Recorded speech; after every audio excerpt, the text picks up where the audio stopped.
Welcome to the United States of America podcast, everybody. I hope you're doing well. We're broadcasting live here from the Food Church on North Carolina. If you've missed past episodes, please be sure to take the time to watch the first episode and then watch the rest like a documentary. We're people at peace, and we have declared peace to all nations around the world. This is not a marketing or a promotional channel, and we are shining a light on knowledge that is being hidden from you. We are sharing the truth about your birthright and your inheritance. We have moderators who are assisting in the comment section. Please be kind and self-govern. And if you have any questions, please put them in all caps and only enter them once per show. Today, I am joined on air with Jayme. Here we go. Jayme Morgan. Welcome, Jayme. How are you? Good. How are you? I'm doing great. I'm so excited that you're here to talk to me today. You guys, me and Jayme are going to get down to it. We're going to be talking about fat. Everyone's favorite topic, I'm sure. Fats. We're talking about fats and good fats, bad fats. What's up with the fat, Jayme? The fat of the land. I think like everything else for a long time, we've been told that the good fats were bad and the bad fats were good. Like everything else we're learning, it's not what we've always thought. It's not what we've been taught, and learning that your body needs differently. But it makes sense, right? If they've wanted to continue to poison us, make us fat, to make us pay to get skinny, to make us get fit, to pay to get it healthy. I mean, come on. It's that simple and that logical. Yeah, and also people don't comprehend that our brain runs on fat, and the cholesterol that they try to villainize is mandatory for mental health. Okay. Interestingly, we've never had more of a crisis of mental health on America or around the world. There's more mental health issues going on right now, and it is 1,000,000% connected to the fact that most people have no dietary fat in their life, and they villainized all the fat. First of all, let's just also say there's not good fat and bad fat, but there is real fat and mechanical grease and oil that is man-made. That's not natural. So I think that we should approach this more with natural fat versus man-made chemical fat. What do you think, Jayme? I agree with that, because the chemicals just toxins, and you're adding toxicity to your body. Right. And a lot of the packaged food is not made with real fats, because it's all man-made stuff, which is the stuff that we're eating. And then they try to take the good things, like let's just say they decide, okay, let's just throw, I don't know, fried okra in there. If they take a beautiful plant and then they put it in a chemical man-made thing, it's no longer a beautiful plant for you to enjoy. 100%. So when you take okra, and girl, I'm from the South. We love us some fried okra. Okay. What I love is some bacon fried okra. So what you do is you take fresh okra in season and you trim it. Now you got to be careful with the okra because it can't be wet. This is what people don't know. When you want to wash it, but you don't want to leave it wet. So what you want is a real, I like to use a damp cloth and just wipe them and don't actually let it get wet. And then lay them out on the counter, and let them get dry a little bit, because y'all, that's where all that slime comes from. Okay. So like when you cut your okra, then you don't want it to be wet. You want it to be dry. And then when you put it into some bacon grease, you don't have to bread it or anything. Okay. You just put it in the bacon grease and fry it. It'll be the most beautifully, perfectly fried okra that you've ever had. And you salt it lightly after, or put a lot of salt, whatever you like. Make it as crunchy or not, but you want to keep moving it in the bacon grease. You put it out on a paper towel. And that used to be, when I was growing up, what we used to run around with our snack, because we didn't buy snacks. Yeah. We didn't have snacks. We would go get okra or whatever, something out of the garden, usually a lot of squash. And we used to call them yellow and green circles. Okay. So Cute.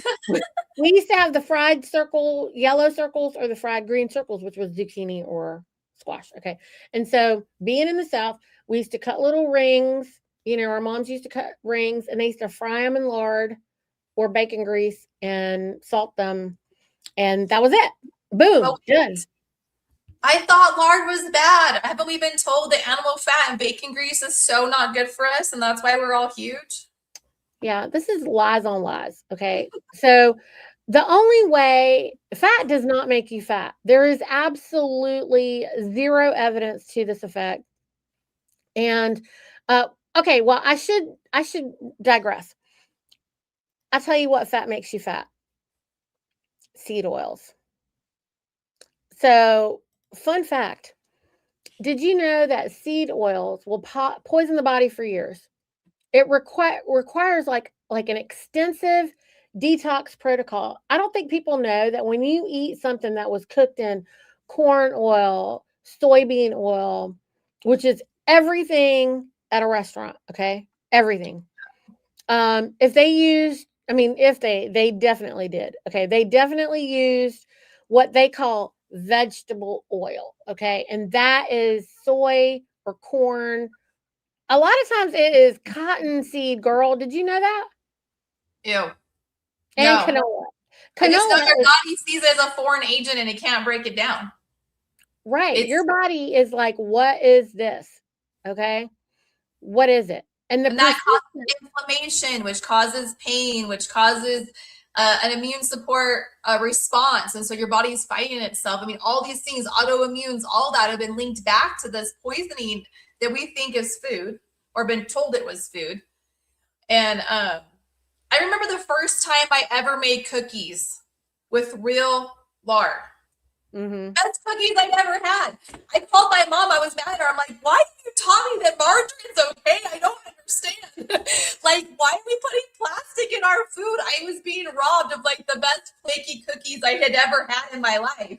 Now, not going to promote cookies and sugar, but anyways, just telling you, like, it was such an eye-opening effect that you can make food with good products and good options to enjoy that are going to feed your body and not then take years and years to reverse the damage on. It's Okay, sad. you're talking about cookies. I don't do that. I fry fish, for example.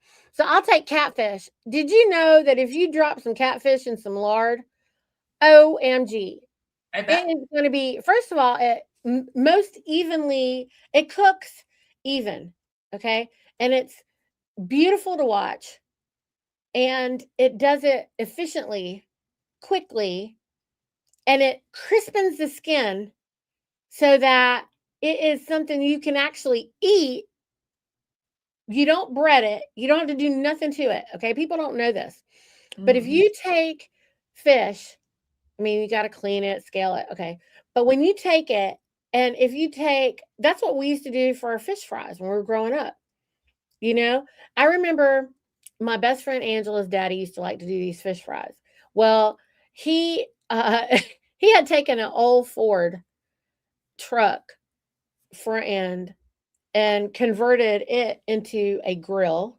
That is so cool. It was very cool. And then he had taken some other parts. And before, we had these turkey fryers that you can buy everywhere. He had this thing that he made. It would look like a big tub, okay?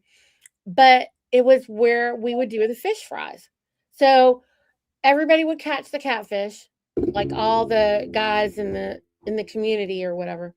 And then they'd bring them over, and then we were responsible for cooking it, right? So we would drop them in this. He had this whole thing set up for us to do these fish fries. Well, it was so perfect. When you fill it with the lard and you drop a whole fish in there, it cooks fast all the way through. It's even, it's beautiful, it's incredible. Now, back then, everybody was taking that fish and putting it on a piece of, Wonder Bread or whatever. Poison right back in on a different degree. Yeah, that's a different kind of poison. But like, I never ate the bread because I didn't really like the bread. I used to want the fries and the fish, So fish and chips. You mentioned fries. Now, Idaho is known for potatoes. And for a long time, everyone loves good fries. And then forever it was don't eat fries, they make you fat, this and that. So the potato itself is a healthy vegetable or whatever you want to call it. Root. So what Chad has learned to accomplish is as we've collected tallow, Yeah. he this weekend for our son's birthday did 15 pounds of fries with tallow. Girl, they are the best fries you have ever had.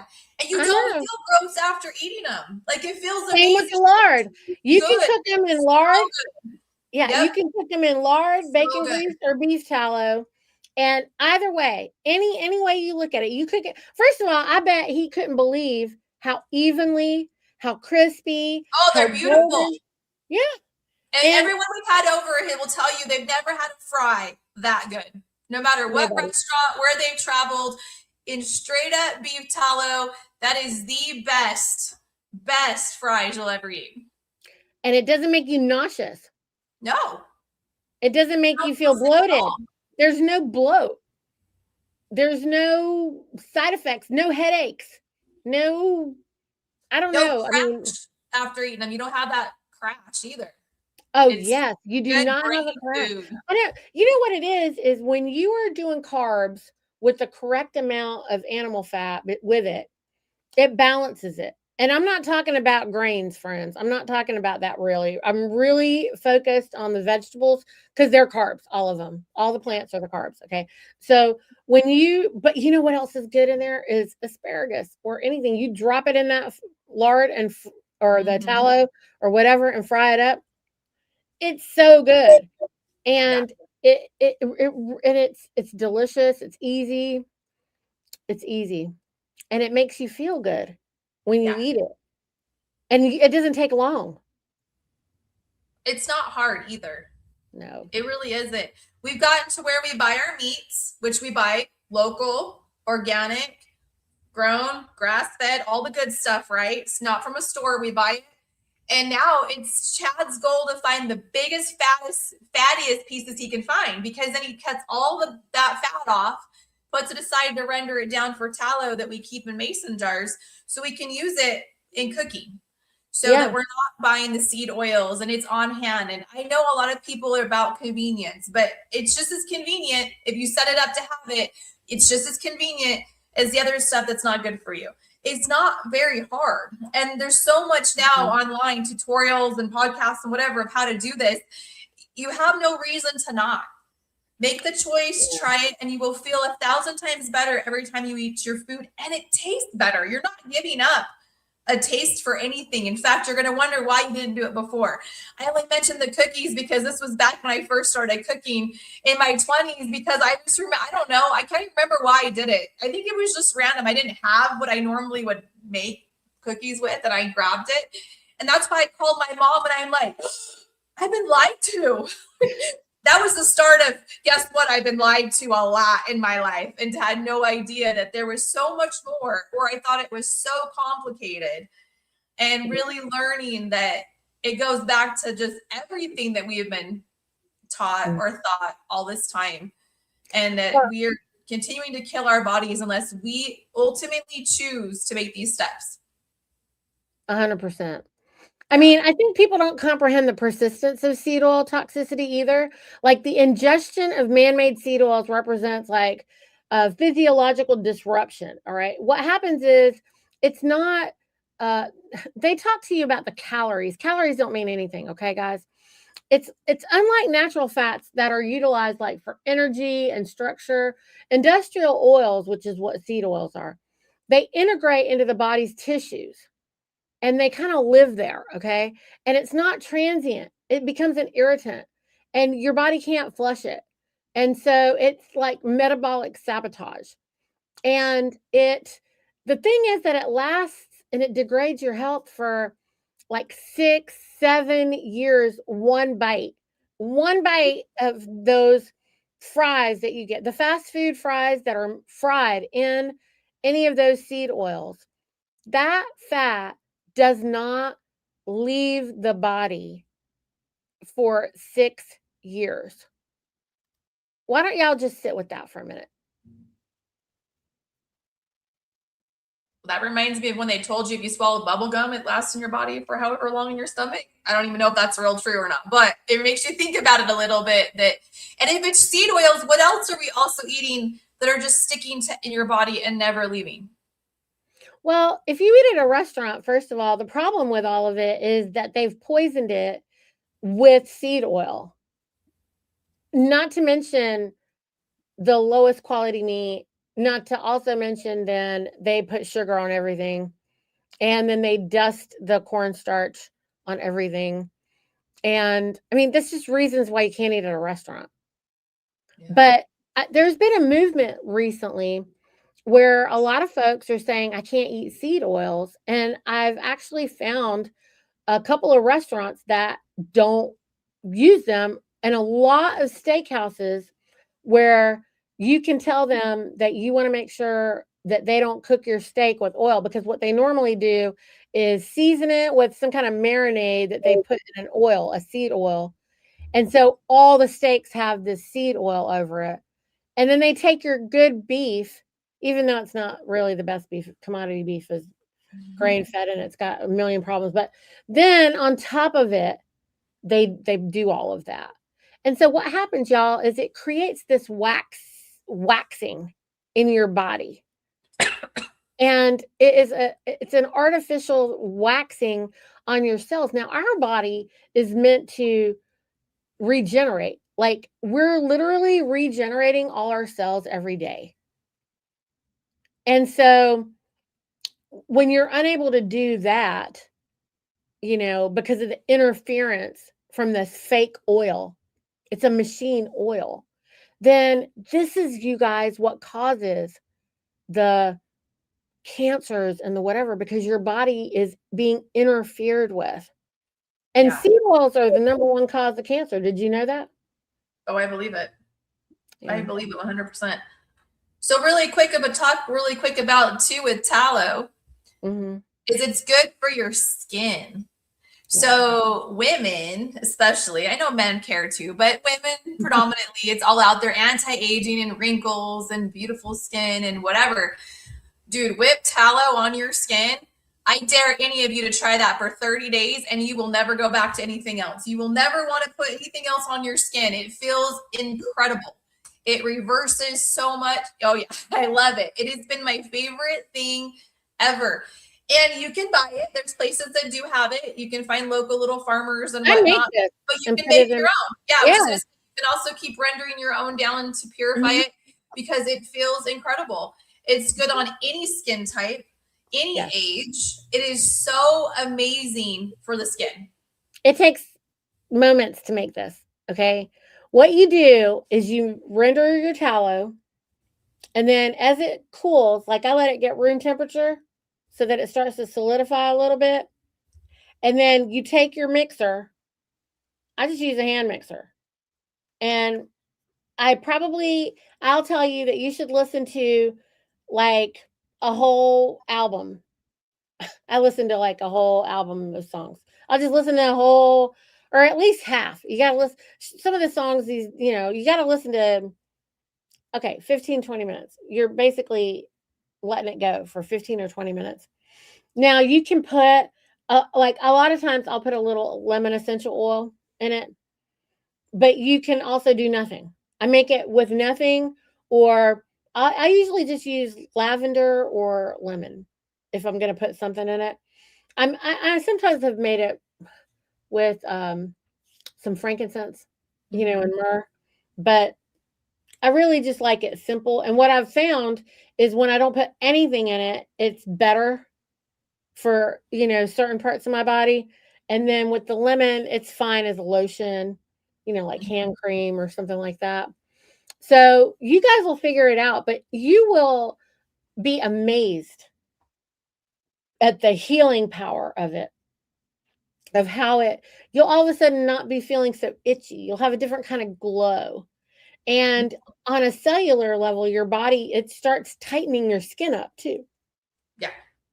And I do the same thing with lard. You can use lard or tallow, whatever you have the most of. I can get lard and volume a lot more easily because we're processing hogs too. And we get a lot more fat off of the hogs than we do because we put a lot of our beef fat back into our ground because we don't have that much of it and we want a lot more fat in there. So it just depends on, what you have access to. But a lot of your local processors have bags of lard and tallow that you might could get for practically free. Well, and if you ever go have something butchered, ask them for it.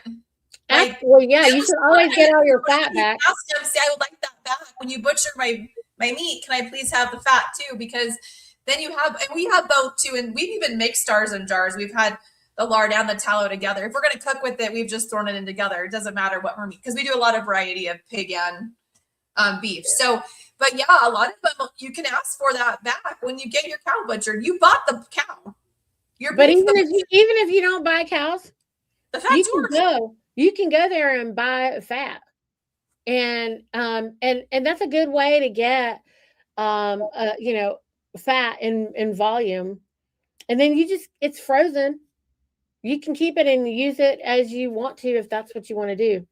I'm just saying, people shouldn't feel like it's difficult to get it and to use it and to cook with it. So the big deal about animal fat versus these seed oils and other fats is, did you know that when you eat it, it is in and out of your body within 36 hours tops? Because your body knows how to process it. It's real. Right. It's just like the difference between, white sugar and honey. Like your body knows what to do with the real food, real products.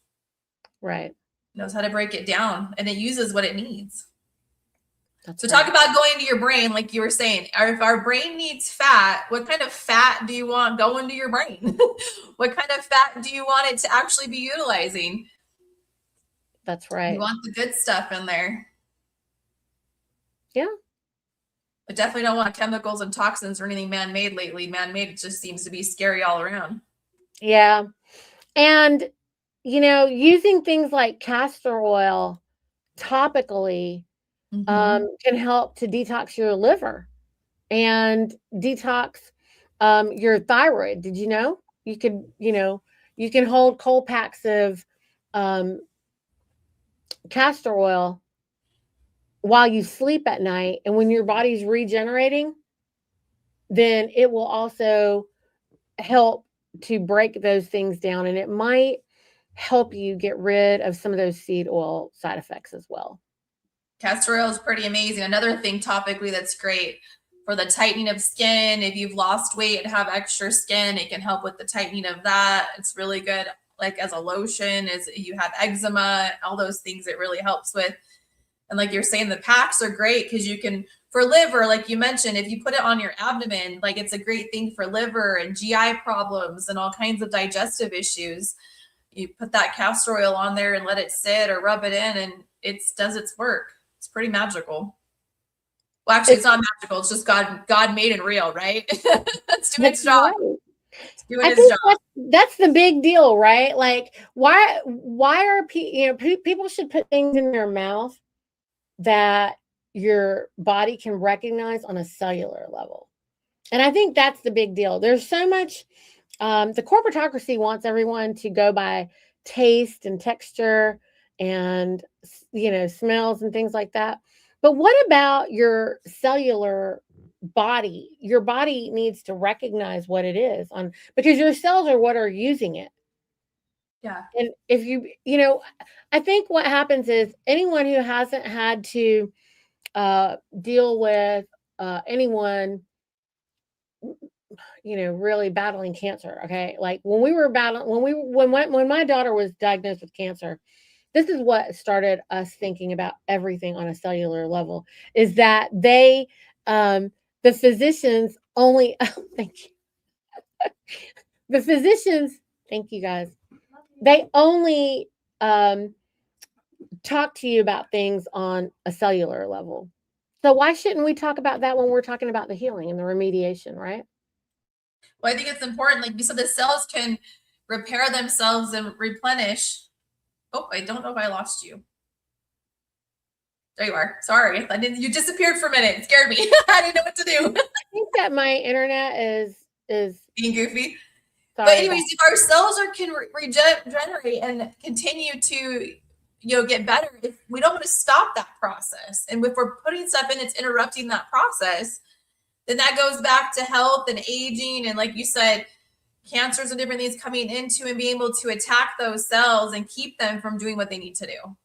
So everything, when we talk about vibration, like we mentioned our last talk, and changing our bodies for better to move forward, if we cannot stop the interruption of the function of the cellular level, the brain level, the sleeping, the inflammation, everything that everyone's talking about, the allergies and all the stuff goes back to exactly what you're putting in your body, so the cell cannot react like it's supposed to. It's got to be protected in some way. And do you know something else cool that you can do with fat? Tell me. Okay, so you just said allergies. Yeah. When I have allergies, my eyes just water. Like, that's what I have as a reaction, big time. My eyes will water, they'll itch, and they'll go nuts, okay?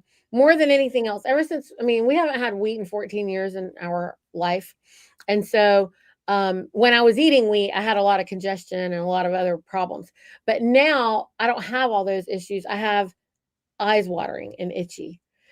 But beef tallow or lard, did you know you can use them in your eyes like Visine? Ooh, I'm excited because when they cut wheat around here, because I'm so sensitive, I blister.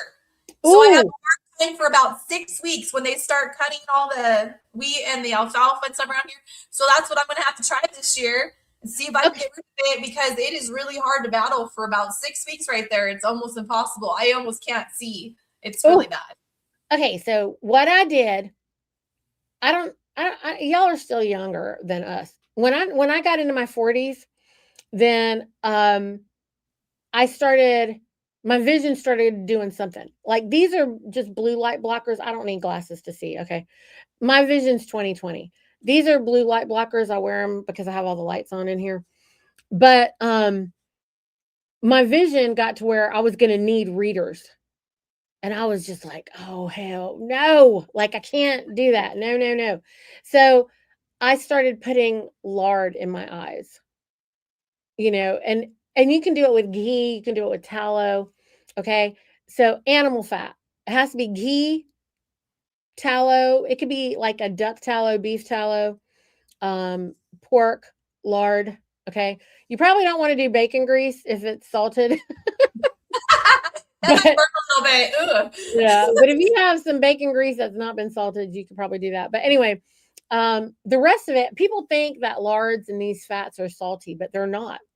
And your body receives them. It's soothing. Okay. So in your case, at night, you put it in your eye and on your eye, and then you take a hot washcloth. So how do you put it in your eye? Are you talking when it's kind of liquid still? Or are you doing it when it's solid? Or how do you? I'll put it in my hand. It'll melt, and then I'll just put it literally in my eyeball. You can put it in the corners of your eyes. I could put like a chunk of it in the corner of my eye, and it's going to just melt right into your eye. Right, because your body's warm enough to do that. Right. So I used to keep a jar of lard by my bed. I know it's weird, but it's not, because it was good. So it's only weird because people have made it weird. Right. Because I mean... Right. They wouldn't have a problem if I had the NyQuil by my nightstand, okay? Right, because we've been told that's normal, Right. But the lard, if you take a scoop of it and you stick it in your eyeball, and then you put a warm washcloth, when you're having that itchy feeling, I'm telling you, it's going to soothe it. It's going to feel so good. And did you know that our cells in our eyeballs, they regenerate every 24 to 36 hours? Yeah, it's pretty amazing, isn't it? It's the fastest. It heals so fast when something happens to it. Get a scratch on it within a day or so, it's done. Like, it's crazy. Yeah, your eyeball heals faster than anything. Okay, so if you put fat in there, it'll heal, and it immediately feels calm. Okay, it'll calm your skin. It'll calm all of it. Okay, but when you go to bed and wake up in the morning, man. For anybody out there who suffers with dry eyes, this is Dehydration. This is a side effect of oil poisoning, okay? Directly. And or the chemical meat because you've been eating so much commodity meat. This is reasons why you want to find a farmer local and get anything you can off of grass, okay? Even if it's not being fed as strictly as what I want it to be fed or whatever, just the fact that it was outside and on grass, it's better than anything that's in the store, okay? And you're supporting a real living man who raised it, okay? It's really a big deal to support local, right? And anything you get from those guys is going to just it's going to heal everything. It's crazy what the fat does. You can Well, put it, as long as when you remember that, how many times is your kid had a problem with an eye or got something in it or got, some kind of congestion, congestion? Yeah. Well, or any of those things. They say that breast milk's good for pink eye. Well, why is that though? It's a natural body fat. Like it makes sense why it heals the eye, and it's almost instant, So it makes sense. It's cultured. And if it's your mom's milk, if it's your milk, it's got everything from you for the baby, for the, any of the kids or family in the house. You have the perfect formula for whatever it is that will heal it. Raw milk will do it. You can wash it. You could actually put the lard in the eye and then wash it with the raw milk. Milk and honey. What do you think? This has all been around forever. I mean, God has provided ways for us to heal our bodies from way back. And I don't know about you, but in the past, when I've had pink eye and I was back to with the doctor for everything, they gave you stuff. I had more reaction to the eye drops they gave me than anything. And my eyes were on fire and it took longer to heal. And I'm like, this isn't working. Like, I don't even know what to do now. Most of the time, eye drops burn more than they help. They don't soothe. So I love this idea of the fact that we, imagine that right in our fridge, right in our cupboard, whatever, we have an answer for multiple things using animal fats, which again, told you is bad for you. Why? Because they don't want you using it. They want to keep you sick and they want to make money. They always have. That's how it works. Oh, and then how about the Germex or Gelex or whatever this crap is? Did you know that animal fat is 100% antibacterial? Again, incredible. So when you're eating fat, hello, that's an antibiotic. Did you know? I'm sure there's a lot of people that don't know, though. That's why we're doing this. This is so exciting. And this is why, as you all know, we have a baby. I keep saying new baby, even though she's a year old. It still feels so new to me. It's so weird. But too fast, man, too fast. Feeding her differently than I ever fed the older children because I know differently. I mean, it makes sense now. Give her butter, give her animal fats to chew on, like give her those things because it's completely different than I've ever done before in her development.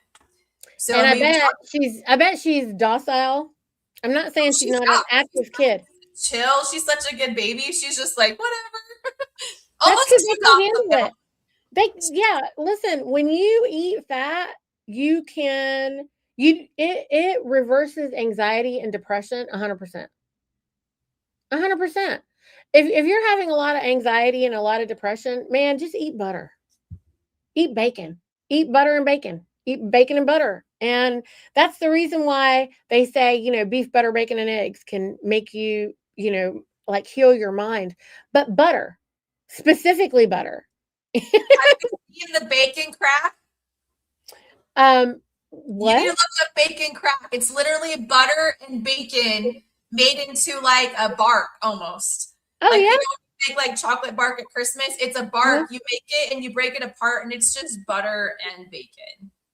I don't know how. I just kind of eat that anyway, but okay. I'll look it up. But that sounds cool. I would eat that.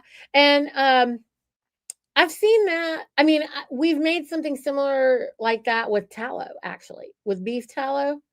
I don't know how many people have ever taken the tallow.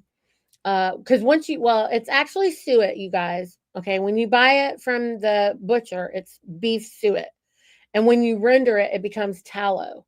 Oh, makes sense. Just like you take butter and you make ghee when you render it, and it cooks out all the the milk solids and the sugars and the water gets cooked out of it. So when you render, I just want people to know if you go to the butcher, you want to ask them for the suet, and then you'll make the tallow. If you ask him for tallow, a lot of the butchers make tallow and they'll sell you tallow and they'll charge you a tallow price, which is more expensive than suet. Because they've already done the work. Yeah. Yes, they've already rendered it for you. Which, hey, for some folks, it might be better to just go there and get a bucket. You can buy 5 and 10-gallon buckets of tallow, of beef tallow and pork tallow from the processors. Okay. Now, I will tell you, I am sensitive. Like, I don't know, but sometimes the rendering, to me, the smell is somewhat overpowering in the house. I'm really sensitive. So poor Chad, I make him do it outside. I'm like, not in here. But so there's different ways to render. You can do it. He does it while he's already smoking meat. He continues to render fat at the same time. So you get it done well. You're not even doing an extra process. You're already cooking meat. You throw it on there and it renders too. You can get a crock pot dedicated to rendering your fat. There's so many ways. So if you're confused on how to render it, you're basically cooking it down and cooking it down and cooking it down to where you get it separated. And it's down into its fineness and it's liquid. And that's what the tallow becomes the tallow. So that's the part that she's talking about. Get the suet, you render it down, which means that part separates and you have the liquid. But there's different ways you can do it. Again, but you got to do what she's saying in a slow cooker because it has to be on low heat. It has to be slow and low. Okay. Yeah, so don't try to do it fast. The low smokes for hours is the temperature you'll want to render it at. Same thing, the low amount. So if you do it too high, I mean, I guess you can do it, but then you're going to end up with something brown. And then you're going to go like, what is that? But actually, that's kind of seasoned. It has a different flavor to it. It's not going to hurt you. It won't hurt you, but it isn't what you're accustomed to. It's not going to make a really good lotion. Right, you don't want that brown stuff on your face with that smell I'm talking about. It tastes a little bit like rotten meat. You don't want that. Well, I don't know that it's rotten. It's roasted. I mean, it could actually taste good too. You can make like soups and stuff out of it. You can cook it, y'all, into like I just didn't know if you want to smell like it. If it's on no, you don't want it on your face at all. It's gonna be loud. If you put it on your face, everybody's gonna be looking at you like you. I mean, and dogs and other animals. Like dinner. Yeah, they're gonna be like, "What's going on?" Like, but yeah, you don't want to smell like that. But just slow and low, like she said. I mean, I've definitely done that before. Put a slow cooker on the back deck. What I find though, Jayme, to me, I don't like the smell of it, but I do it at night. So I run it while we're sleeping, so I don't really smell it that much. And by the morning, I just turn it off and it's fine. Like, by the time we make breakfast, then there's other smells. But whatever works for anybody. Like, hey, if you can, there's all different ways to do it, which is great. But again, it's you guys, everyone knows how easy a slow cooker is. So I mean, I want people to understand that this isn't a hard thing to do. And if you make it part of your normal routine when you're doing other things anyways, just like anything else, if you incorporate it into your life, it becomes easier to incorporate it into everything you're doing, in your eating, in your skincare, everything. And there is so much poison in skincare, guys. Skincare, shampoos, makeup. And again, I'm not going to say I don't use some because I struggle to find the right ones. It's still pretty hard. And I'm still working on trying to figure out how to make my own pure stuff with everything that I'm doing. But everything you can do one step further to bettering your body and stopping the poisons and saying no more, the better off you're going to be. Yeah. And making your own soap. It's actually not that hard. Did you know I learned how to make lye now. I didn't know how to do that. That was the one thing. And you know what? You have all the stuff to make lye at home. Well, you do because you have land. So if you're building fires outside, if you're burning, guess what? You just take the ash. In your ash, You just take the ash, you put it in the water, and you stir it, and you let it set, and it becomes the lye. So we only do a wood burning stove all winter. We don't use our heater. So we put ash in our gardens. We use ash in everything. We've even been taking charcoal chunks and putting them in a big glass mason jar because later you can use it to purify water. Yeah. The filtering system, it's good for poison. It's good for all kinds of stuff. So charcoal is also another natural remedy that most of us can get a hold of or have on hand or easily create. I don't know, build a fire, make your own. It's all hard. Or your steak, because people pay all this money for activated charcoal, but they won't just char a steak and eat the char off of the steak, Yeah. which is crazy. You're charring the fat. So you want to know what's so cool about that is the fat, when you eat it, that's been charred, it's delivering the charcoal with, look, fat is what delivers the vitamins and the minerals to your cells. It's the reason Ayurvedic medicine is Ayurvedic medicine. It's without the ghee delivering, the medicine, the plant medicine to your cells, it's not getting to your cells. You have to deliver it with fat because fat is the only thing that has access to the cell. Yeah. You have to have the fat. You have to have the fat or the ketones or the sugar. But sugar doesn't deliver vitamins and minerals like that. And sugar corrodes. Salt and fat, because we're electrical beings, you guys. We're vibrational frequency beings. We're light beings. Our brain is electrical, right? And fat and salt conducts electricity. That's why you need the cholesterol. Yeah. And when they're talking about the good cholesterol, bad cholesterol, whatever, I mean, it's really not good and bad cholesterol as much as it is the seed oils, like getting down to the nitty gritty of what kind of fat you're eating versus not. Well, and pairing that with people don't get either. You can drink like a lot of water and still be dehydrated because if you don't have the proper, it's not being carried to the cells properly and renewing the cells cannot absorb it and hang on to it. That's where you need the salt and the fats for the cell itself to even be able to absorb water. When it can't absorb it, whether it's being interrupted by seed oils or sugars or other things, it's not taking water in. Therefore, you're continuing to be dehydrated even if you're drinking bottles and bottles of water. The cell needs to be able to accept it and to hang on to it and use it.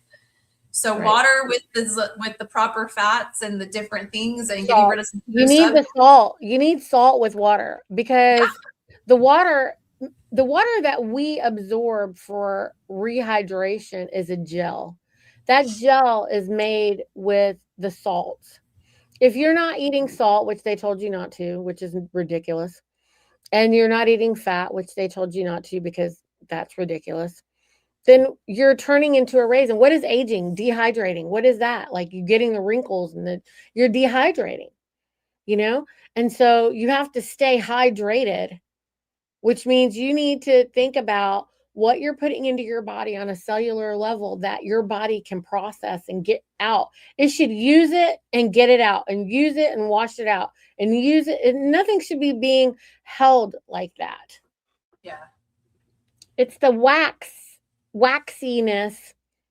And that's what's clogging is when they say the fat is clogging your arteries. Oh, here's something for you. If you're using our lard and tallow, regenerative cooking wise, you can pour it down the drain. I bet Jayme's plumber husband Chad and I could do an experiment. He can tell me because I can put my real fat down the drain and it goes away because it's soap. Okay. But if you use seed oils and whatever, the fake food fats, you can't even get that lasagna cheese off of the glass dish. He'll tell you grease traps are a whole different story from a restaurant because it is just sludge and you actually have to have a tool to break through it because it is so gross how it makes this crust and this nastiness because you can't break it down. It doesn't break down. And you want to know what'll break it down? Beef tallow. The soap that you make out of the beef tallow will break it. If you take beef tallow and salt, it'll break that sludge down. And that would be a cool experiment just to prove these people wrong about plumbing issues when they say you can't pour the grease, like you can't clean your cast iron pan and let any of that grease go down. And I'm like, I do, and I can, and I've been doing it for years. Well, And our none of my, body's like that. Our body's basically plumbing as well, right? So if you're putting stuff in, they get stuck in a drain, but you use certain things to break down. It's the same thing with your body. What you put it in is either going to break down or sludge up. It's going to fill up the traffic lanes, and your heart's going to be all congested because it cannot process. yeah, it can't process it. This is very, very true. Well, I think that was really our big take home point today, guys. We There's a fat paradigm and we'd like to just break it, right? Yeah. I think it's good for all of us to take perspective and really look at your food. Again, put your truth to the lies, put your lies in the truth. Like, find it, experiment, take a month and try it. See if you feel better. I can guarantee you ain't going to come back and tell me you don't feel better. Test it. Now, here's the thing. The ones that want to use the plant oils, then just be aware. Like, palm oil is villainized, but it actually will leave the body within 36 hours. Coconut oil is natural and recognized. It could create a problem with your thyroid, so kind of be careful with that, okay? Coconut can create thyroid problems, but it does actually leave the body. A lot of people will argue me to death over olive oil, okay? You're not supposed to cook it. Olive oil should be just cold and raw, like a salad dressing or something like that. You're not supposed to actually cook it. And so if you don't mind it just flavoring, your food, then that's one thing. But you're not supposed to really cook in it. Once you cook it, it chemically changes. And then it becomes a little bit destructive, kind of like raw milk. You don't want to cook the milk, right? It becomes something else. It turns into something else. And so you just kind of need to know that. But even the best raw milk that you just warm on the stove and it's not homogenized is still going to be processed through your body. It's not going to like clog you up and kill you. Okay. It's when it gets homogenized and just is cellularly completely changed when it creates a lot more issues. So they pasteurize it and homogenize it. And so on a cellular level, that fat becomes damaging. And how But crazy, they've totally pumped us full of information that it's dangerous to have the raw stuff because it takes all the good stuff out of it. So, and then how dumb, right? I mean, oh, you can't go outside and just milk a cow and have it. You got to go to have this special equipment to do all this weird stuff to it that's completely unnatural, and then it's safe. How is that working in nature? well, I have a question. So, why do women not have to go pump their breast milk and do all that to it before it's safe for the baby? I would Doesn't like seem that different answer, to me. Jayme. It's pretty raw. The truth of the matter is, it's very raw. I know. And how is it not dangerous? Well, It they has did all try the to tell different. everybody it was dangerous and then tried to sell them the fake formula, which is poison, you know. Hey, also on that tip, did you know if you are unable to breastfeed, we're not villainizing you, okay? If you have a problem breastfeeding, did you know that you can use raw milk, but you can also use bone broth for your Yeah, I've baby? heard a lot about the options of that. There's a lot of stuff with goat available as well too for babies. There's a lot of options out there. So, and Yeah, as we talked about moving our daughter from one to another, as she's getting older, what we're going to do, that we're definitely going to go down the different road. And now being educated, there's better options than what we've all been taught. right. You can, Weston A. Price has an article. They have this whole thing just on baby formula, and so I'll share that link in the show notes here because it's something that's really near and dear to my heart. We don't want our babies being given soy milk or oat milk or any of these unnatural. You don't take plants and milk them. Like, that's just dumb, on a lot of levels. But one of the main reasons is because of the fats and the oils that come out of those vegetables which is, those are grains. Okay. And so they're taking these grains and they're milking them, which financially doesn't even make sense. So you have to do it on an industrial machine level, which makes it completely raped food. Okay. That's what they do. They rape the plant to give you this completely unnatural food. And then, want you to believe it's safe and okay for your babies. And hey, nobody made the biggest mistakes with their babies than I did. Okay. I totally listened to all their crap, and I'm telling you, it doesn't work. You don't want to be like me. Don't figure it out the hard way. Okay. We lived and learned, and we're telling you, don't listen to them. They don't know what they're talking about. They're crazy. So, well, it's all been the propaganda for so long. yeah. Yeah. And also, people really don't believe they're, man-made babies that naturally come out of the womb can't be given water, natural water. The doctors have convinced some moms that they can't give the baby water. This is for the whole first, they say for like the whole first year. Right. I mean, that's the craziest crap I've ever heard. Like, don't listen to them.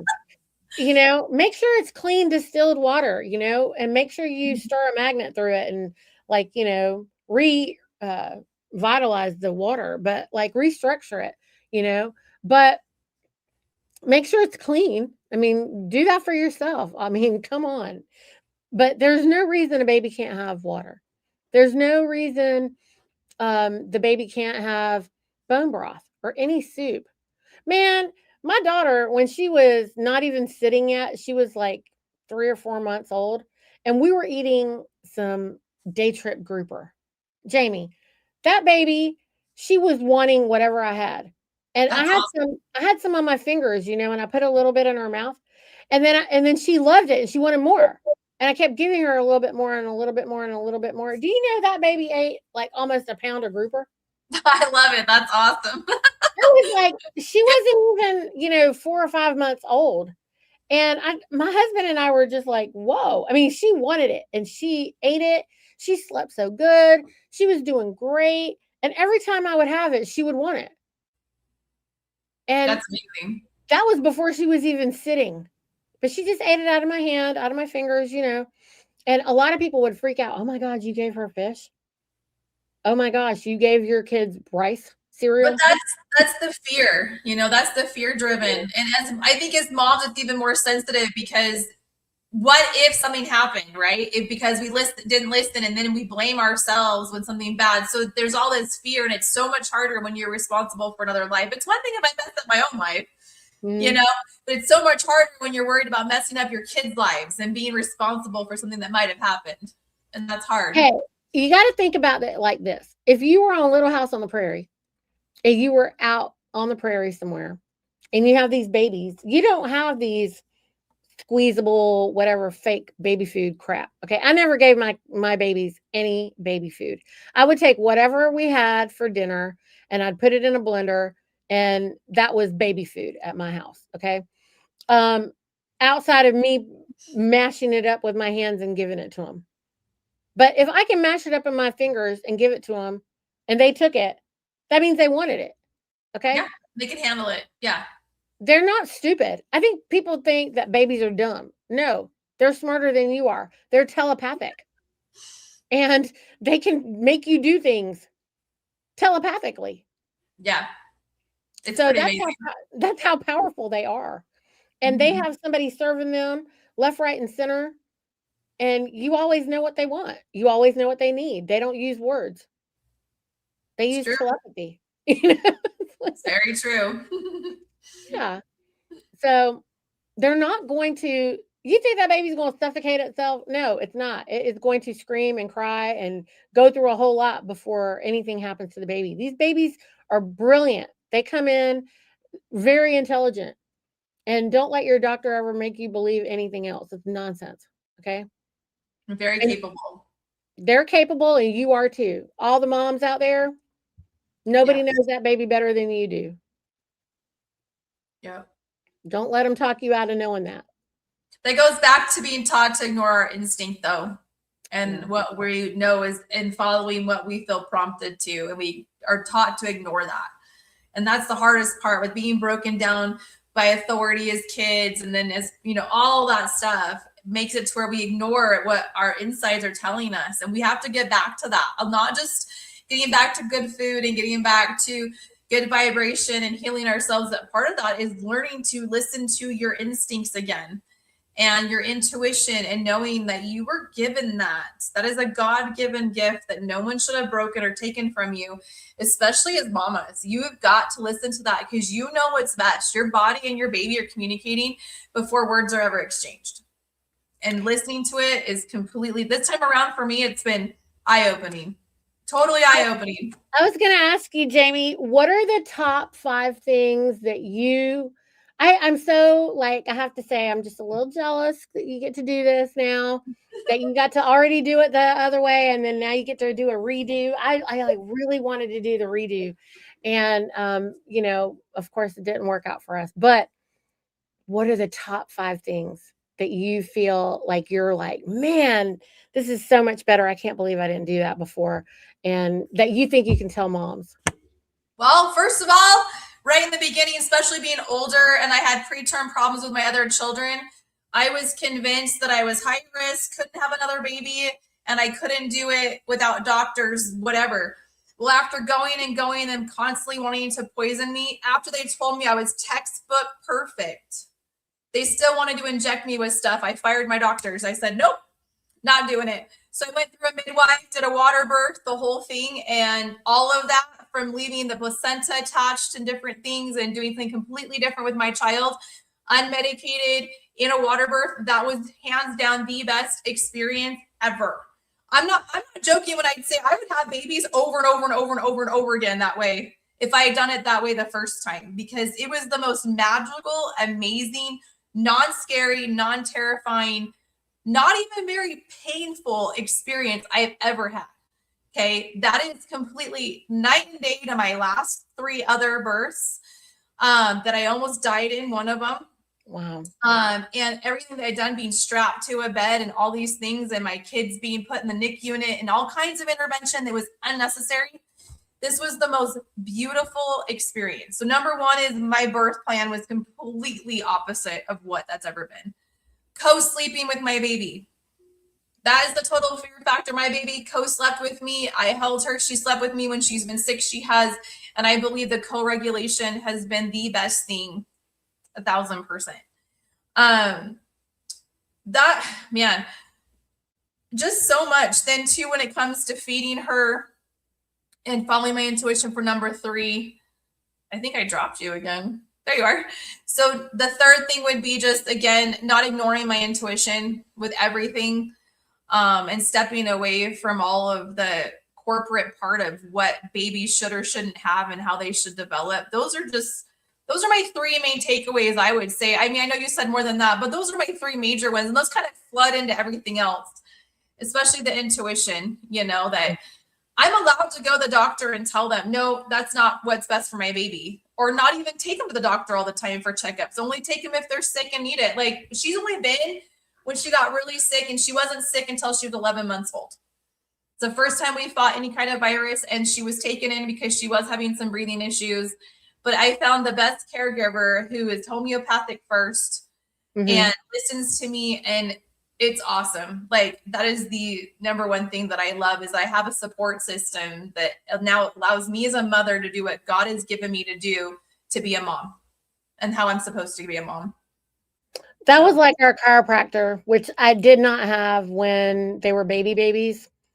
I recommend everyone, instead of finding a pediatrician, you try to find a holistic practitioner, someone like Jayme saying, like homeopathic or Ayurvedic or chiropractic. I mean, for us, it was, chiropractic was the closest best thing that we have available, that we have leaned on. And our chiropractor is amazing, and he definitely gave us the objectivity that we needed, because you don't have it yourself for your own family. You need someone else to give you some objectivity.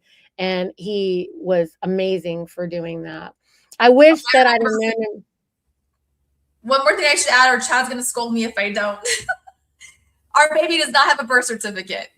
Yeah, yes.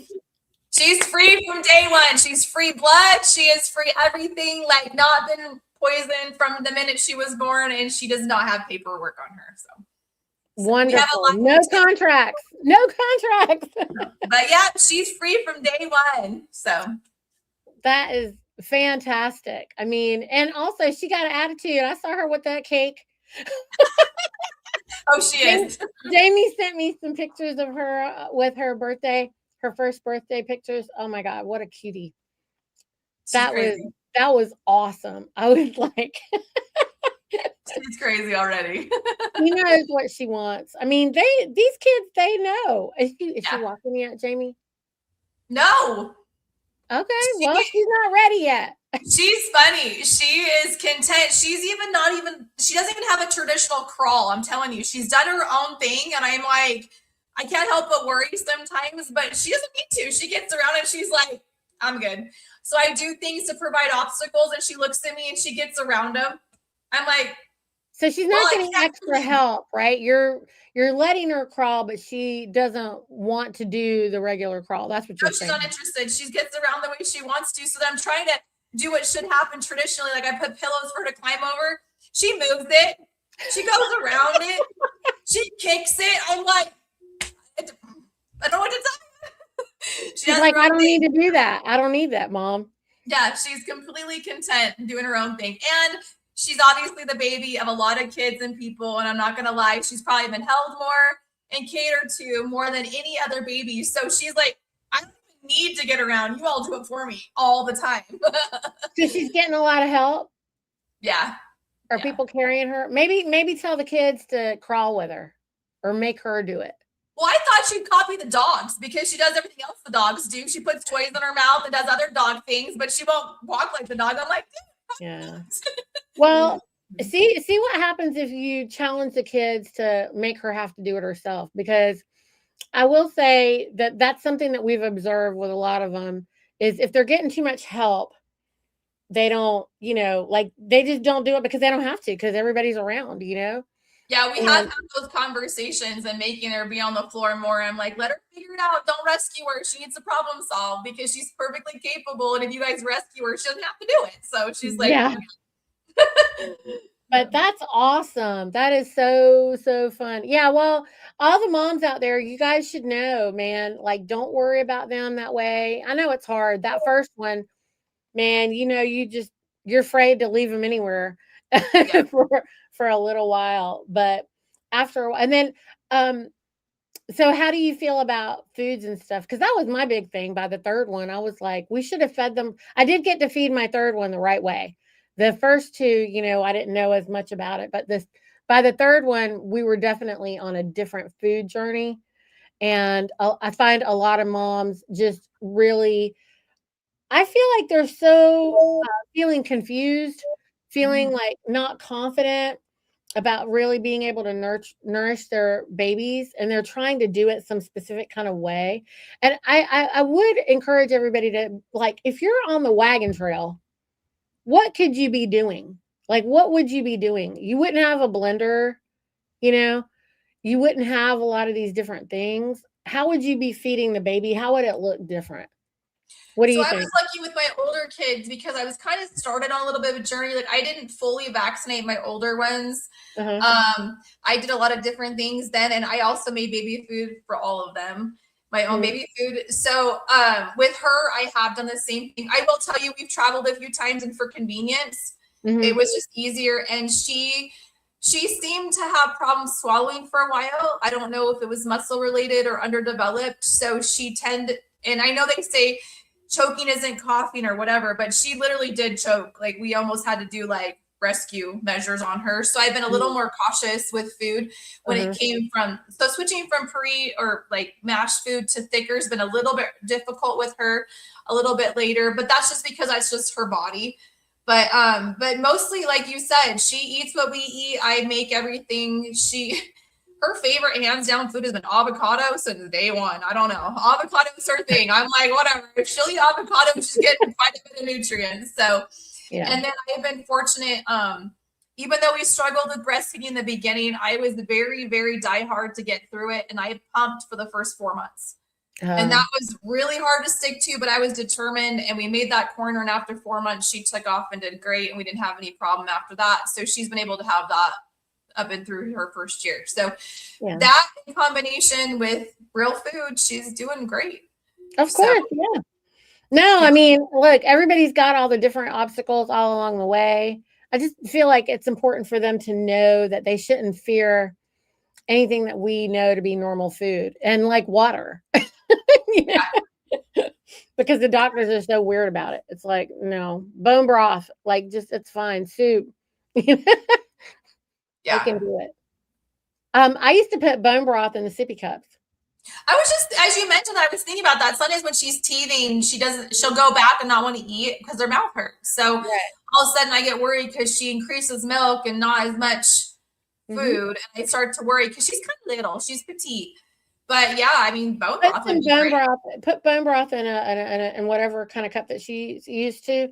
And I mean, because she should probably be able to just drink it out of a regular cup anyway. But if you give her bone broth and let her walk around with it, you don't have to worry about it being too hot or anything. Give it to her room temperature.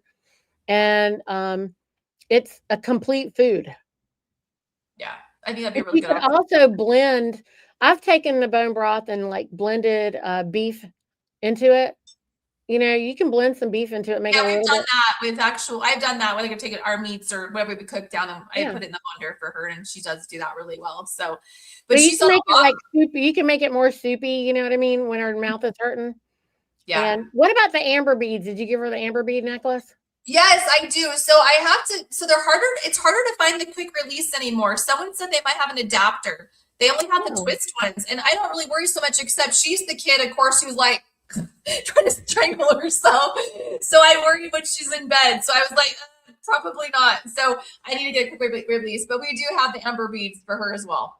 Okay. Well, also I used to use homeopathy for teething. It worked beautifully. So if you like, I can share a link with you of what we used to use.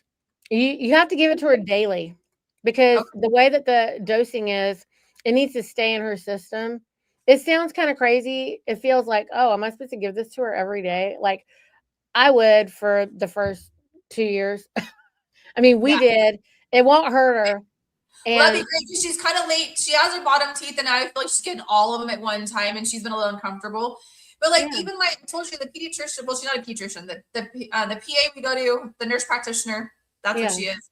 More homeopathic. Like even when she was sick, she had me taking high amounts of vitamin C for my milk for her, as well as giving her vitamin C to heal her. And so she was like, anytime starts to get something or you're worried, like it's awesome. There's so many options out there you can be giving them.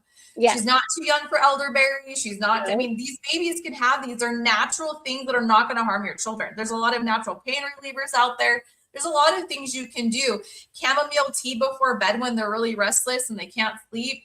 Like lavender. There's so many of these things that are out there. I mean, the bone broth will do that though too. Bone broth will make them sleepy and calm them down and get them back on their circadian rhythm. And so you can use that also. It's like so complete and all the fats because it satiates them a little bit more. Let her eat some butter before bed. Oh yeah, well no, I was reading about that. If they're not sleeping through the night, then they're probably not getting enough calories in the daytime. So fat's a huge part of helping with that. Yes, and so that's another point where the bone broth is heavier in that way. It's lighter. It feels lighter, but it holds longer. So that helps.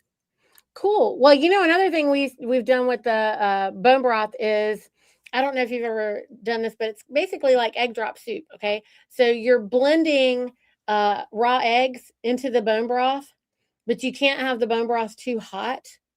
So I like to put it in my Vitamix when it's warm. And then as it's cooling in the middle, then you drizzle the eggs in and blend it on low. And then it becomes a creamy soup. Ooh, she probably And loved that. yeah, and it's just a matter of technique, like, making mayonnaise. You know what I'm talking Yeah. about, like, just so you're just drizzling the eggs in on low, okay, while it spins, and then it'll make it into, I mean, I'm sure the egg drop soup recipe people have stuff out there for you. Like, just, check that out, because that is something that will hold when her mouth is bothering her and get her, These are all good stuff for mamas to know too. Like I said, doing mama again older has been a completely different experience than the first time. And I'm glad to hear you say you wish you could, because I was a little surprised we were doing this again. I wasn't quite sure, And a few times I've gotten the, "Oh, are you grandma?" "No, I'm mom," but okay.